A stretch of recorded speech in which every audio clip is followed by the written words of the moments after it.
Hello, I'm Dr. Tom, and I'd like to welcome you to another Friday update. And what a spectacular week it has been once again.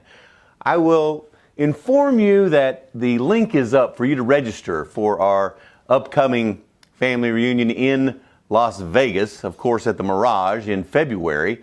That link is now available for you. You'll have a tab you can click on here, and on the website you can register as well.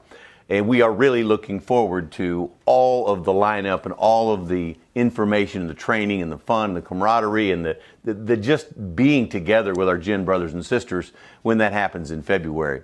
I will tell you again that we are working on the Level 5 testing materials for them to be given to you online so that you can be prepared to be able to do Level 6 when we get to Las Vegas, and that's on your way to Level 7A and Level 7B and ultimately to Level 8, which is free with KT. And of course, all of that is a progression, and we're keeping that ball rolling for you. So you will be seeing some updates very shortly on how to do that for those of you who are eligible in Level 5 to be able to retake that or to take that test.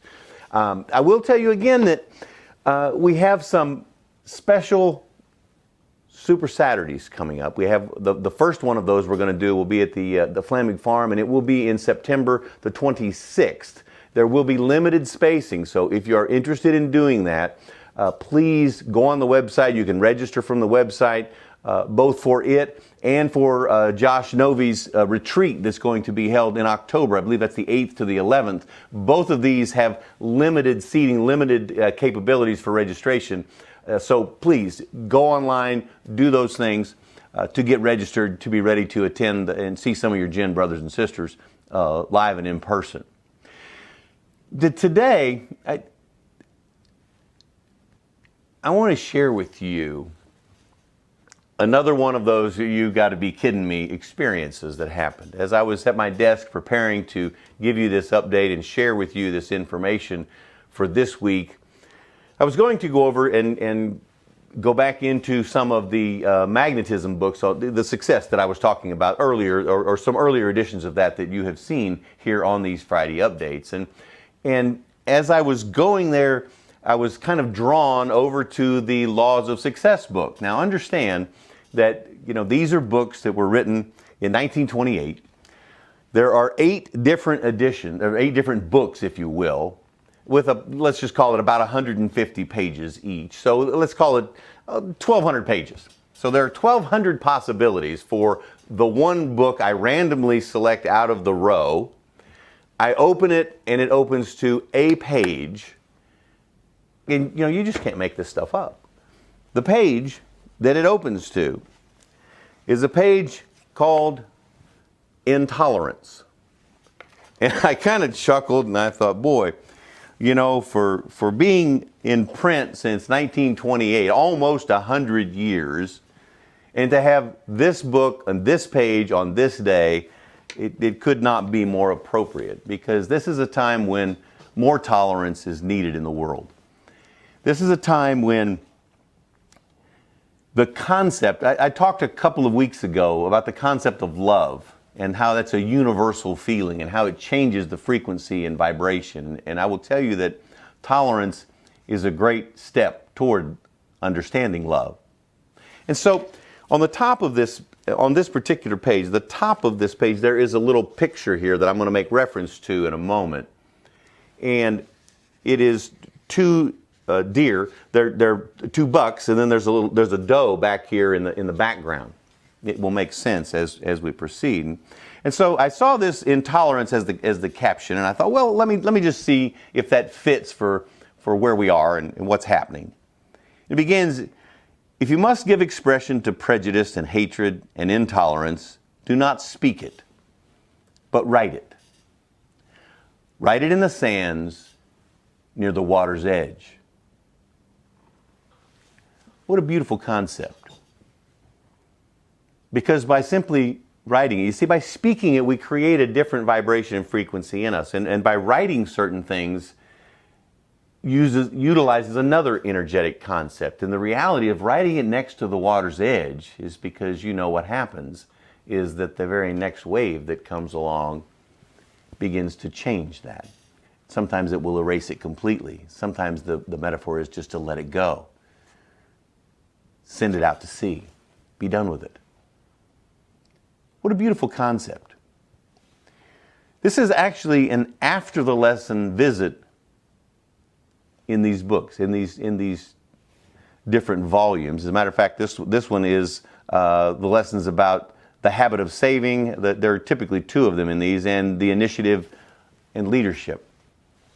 In this particular page, it talks about when the dawn of intelligence shall spread over the eastern horizon of human progress, and ignorance and superstition have left their last footprints on the sands of time.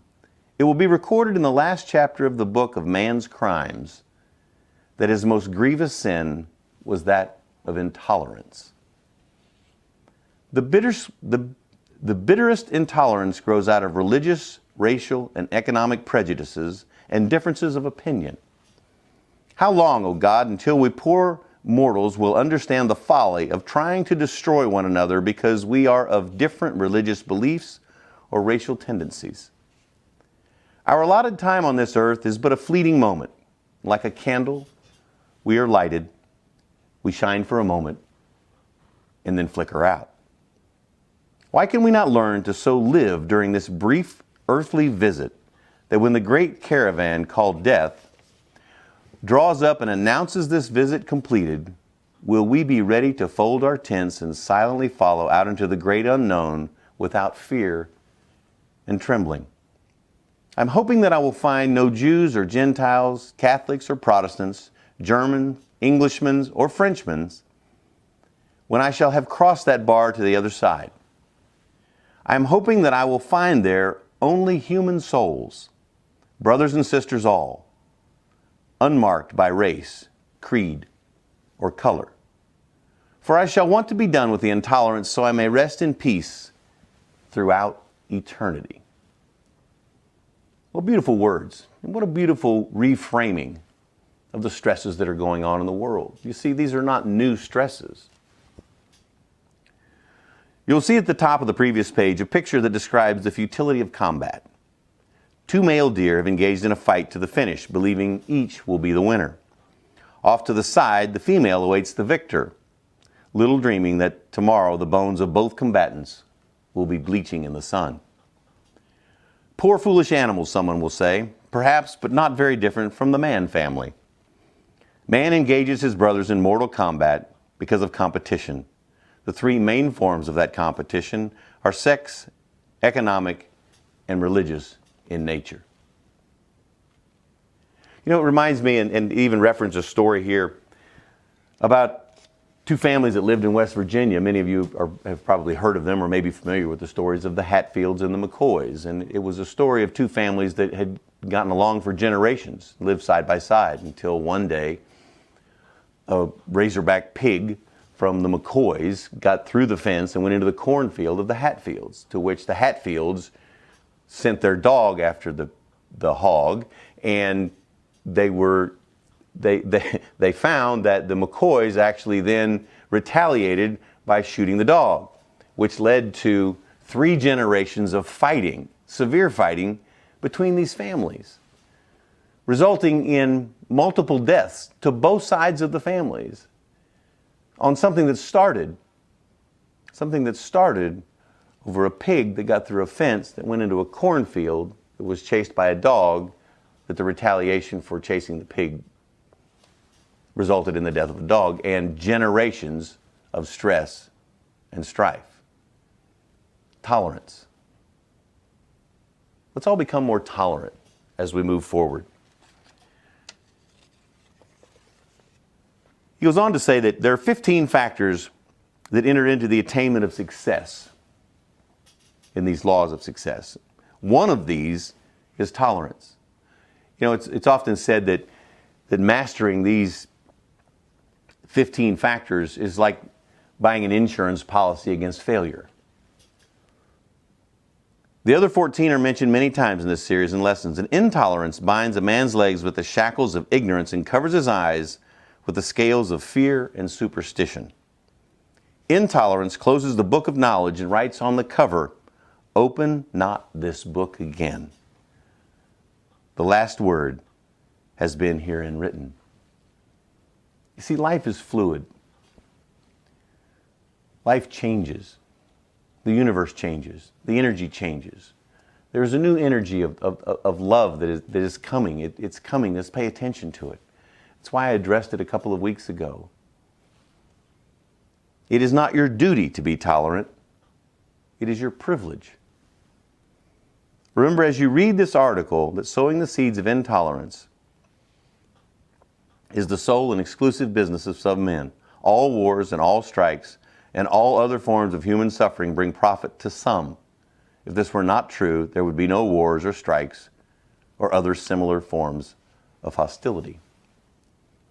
When you feel yourself preparing to lock horns with someone, remember that it will be more profitable if you lock hands instead. A warm, hearty handshake leaves no bones bleaching in the sun. Love is the only bow on life's dark cloud. It is the morning and the evening star. It shines upon the cradle of the babe, sheds its radiance upon the quiet tomb. It is the mother of art, the inspirer of poet and patriot and philosopher. It is the air and the light of every heart, the builder of every home, the kindler of every fire on every hearth. It was the first dream of immortality. It fills the world with melody, for music is the voice of love. Love is the magician, the enchanter, that changes worthless things to joy and makes right royal kings and queens of common clay. It is the perfume of the wondrous flower, the heart. And without that sacred passion, that divine swoon, we are less than beast. But with it, earth is heaven, and we are gods. Cultivate love for your fellow man, and you will no longer want to lock horns with him in futile combat. Love makes every man his brother's keeper. In our case, love makes every man and woman our brothers and sisters' keeper. This is the beauty of being brothers and sisters in Jinn. That's how we refer to each other. And for those of you who are new, it is true. It's how we act. It's how we love. It's how we share, and it's how we bring about the concept and the phrase that we talk about members helping members. Because that's what we do. You have a family. You have a unified front, if you will. You have a group of people who desire success for you. And by that desiring of success, that sending of that success, it allows them to receive that success at the same time. And everyone grows and everyone benefits. It is through that love that we all grow. Remind you again of the quote that I mentioned a couple of weeks ago from John Lennon that says it matters not who we love. It matters not who we love, or where we love, or why we love, or when we love, or even how we love. It matters only that we love.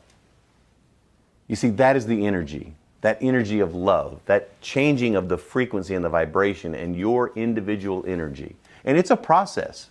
It is a learning process, and it builds upon itself. And that's why we celebrate the wins, and that's why we talk about being happy now. And all of these things build that ball that ultimately leads you to finding out who you are and who you can become and what is your destiny and